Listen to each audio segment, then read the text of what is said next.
Hello, this is Dr. Grande. Today I will analyze the case of Courtney Edwards. First, I will look at the background of this case, move to the timeline of the incident, then offer my analysis. Courtney Nichelle Edwards was born on September 3, 1988 in Pensacola, Florida. She graduated from high school in Tallahassee, but eventually ended up in Montgomery, Alabama. Courtney had 3 children and was a single parent. In November 2021, she started working as a ground handling agent for Piedmont Airlines. This is a regional airline owned by American Airlines. Courtney's job was located at the Montgomery Regional Airport, where she often worked weekends. Now moving to the timeline of the incident. On December 31, 2022, Courtney started work at around 2 p.m. and was scheduled for a 10-hour shift. That day, Envoy Air Flight 3408, which was operating as American Eagle, flew from the Dallas-Fort Worth International Airport to the Montgomery Regional Airport.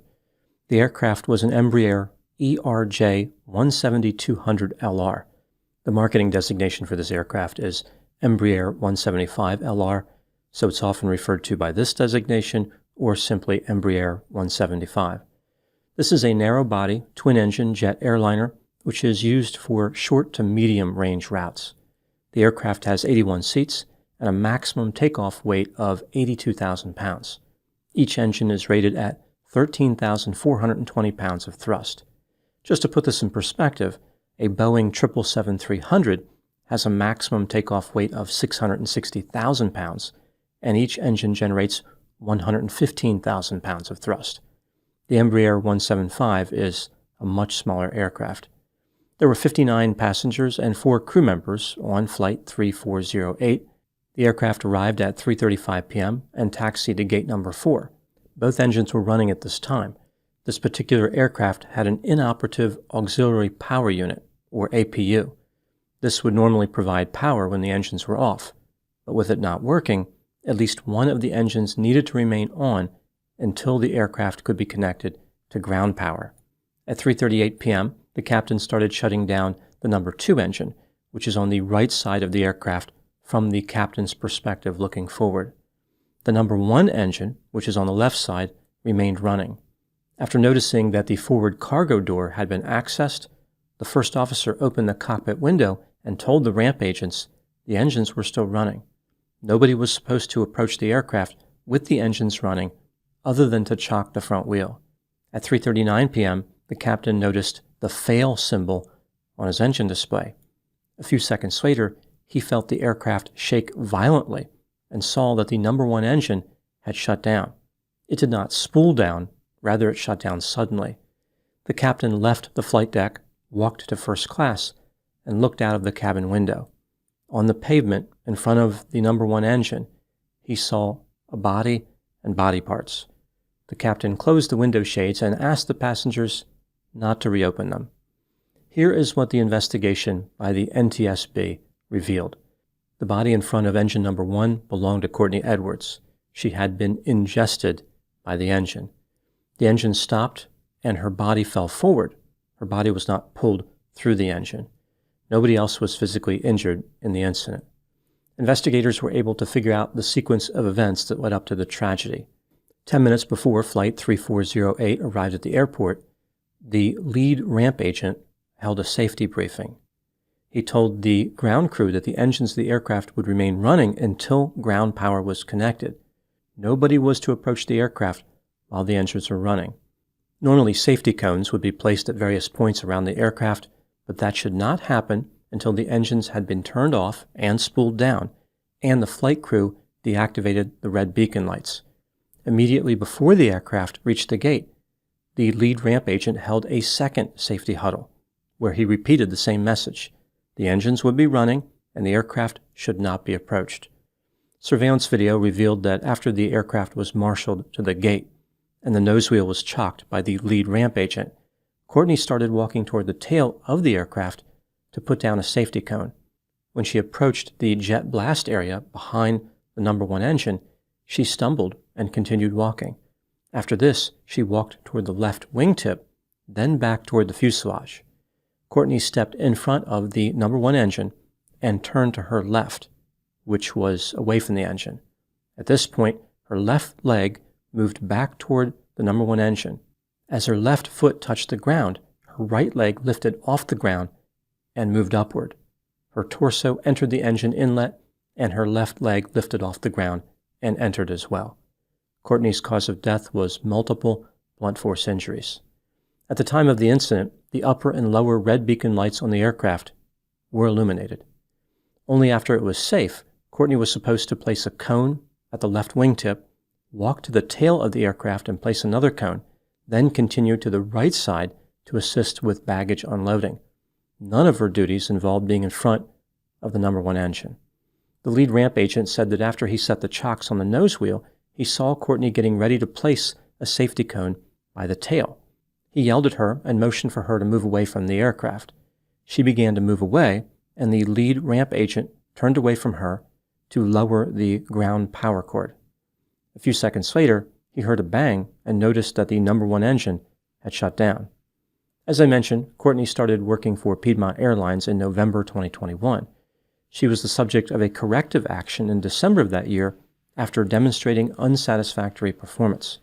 The report said that she would get stuck on one task and not move forward to another. She was told to improve or she would be fired. Presumably, she improved because she still had her job when she was killed. In August 2022, Courtney found herself in trouble again. She had been asked on numerous occasions to ensure her appearance was consistent with company standards. Specifically, her uniform and her hair were unacceptable. Once again, presumably, Courtney must have addressed the issue. As far as her physical health, Courtney had a few problems. She suffered from obesity, diabetes, and multiple sclerosis. During her last visit with her neurologist, Courtney stated that on occasion, her legs go to spaghetti and her arms don't cooperate. The neurologist felt as though Courtney's condition was stable and made no changes to her treatment. An autopsy was performed on Courtney's body, although due to the nature of her death, her brain was not available for examination. It was revealed that Courtney had cannabis in her system. The NTSB concluded that cannabis use and medical factors caused Courtney to be cognitively impaired. As a result, she demonstrated deficient judgment, which led to her death. Now moving to my analysis. Here are my thoughts on a few areas that stood out to me in this case. Item number 1. In front of each engine on the Embraer 175, there is an inlet hazard area, which is also called the ingestion zone. The area is defined by an 8.3-foot radius from the engine inlet, meaning a person should never get closer than that when the engine is running. There is also an exhaust hazard area behind the engine, which extends back 85 feet. The operations manual that Courtney was subject to indicated that she was to stay at least 15 feet away from the front of a running engine and 100 feet away from the rear. On the day she was killed, Courtney entered both areas. She walked behind the engine, and it almost blew her over. When she was done committing that safety violation, she committed another one by walking in front of the engine. The second violation came with a severe penalty. It was fatal. Even if Courtney somehow didn't realize that it was the number one engine that caused her to stumble, aircraft engines are incredibly loud. Even when only one is running, it is obvious to everyone. Furthermore, the red beacon lights were active, which meant the aircraft was not safe to approach. Item number 2. As part of the NTSB investigation, statements were taken from many witnesses. Not surprisingly, most of the statements were quite similar, with each witness having a slightly different perspective, like they were standing someplace different when the tragedy occurred. One theme throughout many of the statements was how horrible and traumatic this tragedy was. After the ingestion, children were screaming in terror, passengers were crying, and gate agents were huddled together trying to keep each other standing up. This was one of the most horrible things, if not the most horrible thing, that many of these people had ever seen. Courtney's death was extremely violent. Item number 3. As I mentioned, the APU on the aircraft was not functioning, which is why one engine had to stay on at the gate.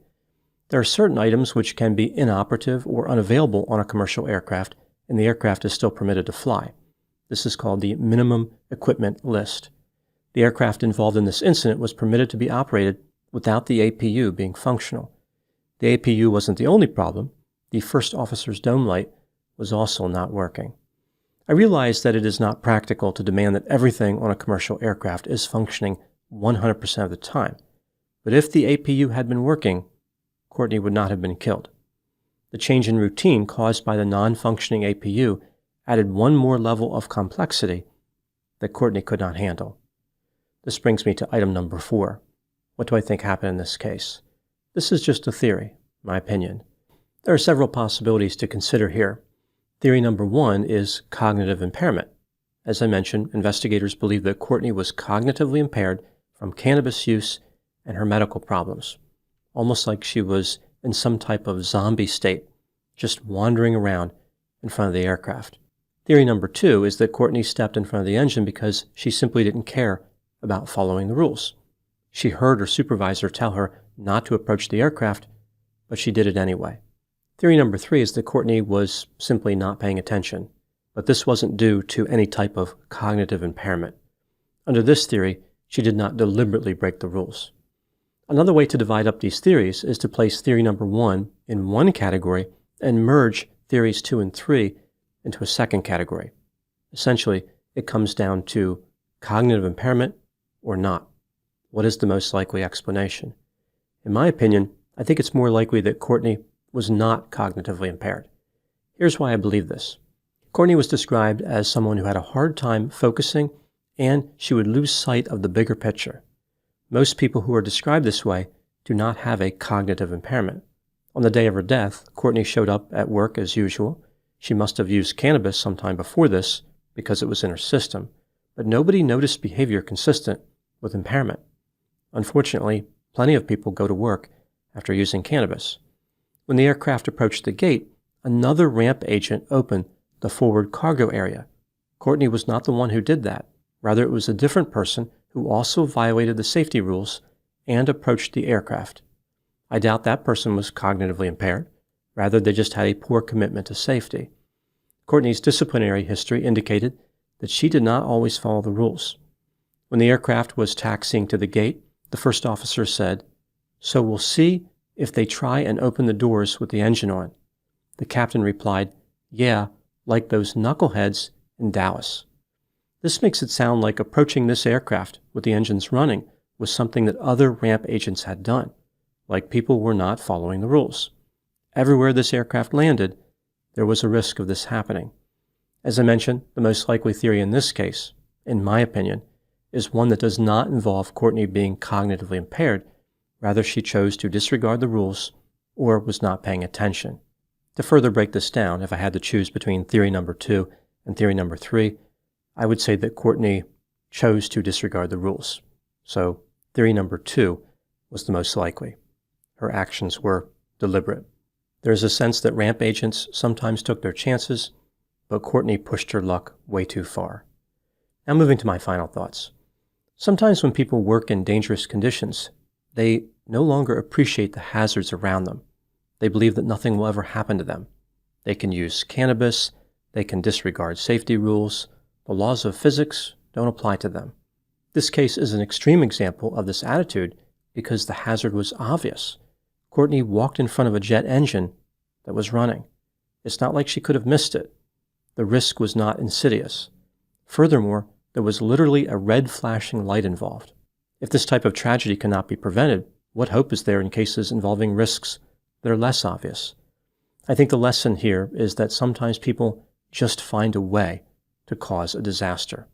Recklessness can overpower any level of instruction, warning, or training. Those are my thoughts on the case of Courtney Edwards. Thank you so much for watching. I'll talk to you soon. Just a reminder that I have a Patreon account which currently has over 300 pre-release videos.